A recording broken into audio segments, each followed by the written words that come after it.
నమస్తే. పోయిన చోటే వెతుక్కోవడం అన్నది రాజకీయాలలో ఉత్తమ లక్షణం. వైసీపీ కూడా అదే పని మీద ఉంది. ఇప్పుడు ఏపీలోని 3 రీజియన్లు ఉంటే అందులో ఉత్తరాంధ్ర కీలకమైంది. ఇక్కడ 2024 ఎన్నికల్లో కూటమి పూర్తి స్థాయిలో ప్రభావం చూపించింది. వైసీపీకి 2 సీట్లు దక్కాయి. దాంతో వైసీపీని మళ్లీ బలోపేతం చేసేందుకు కార్యాచరణను సిద్ధం చేస్తోంది. వైసీపీ ఉత్తరాంధ్ర రీజనల్ కోఆర్డినేటర్గా విజయసాయిరెడ్డిని నియమించారు. అయితే ఆయన పార్టీకి రాజకీయాలకు గుడ్ బై కొట్టారు.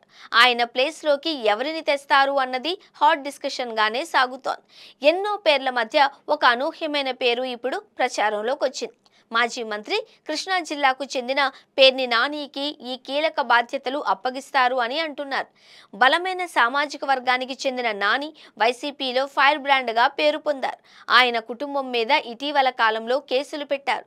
దాని మీద న్యాయ పోరాటం చేస్తూనే పార్టీకి విధేయుడుగా ఆయనున్నారు. ఆయన సేవలను వినియోగించుకోవాలి అని వైసీపీ అధినాయకత్వం చూస్తోంది.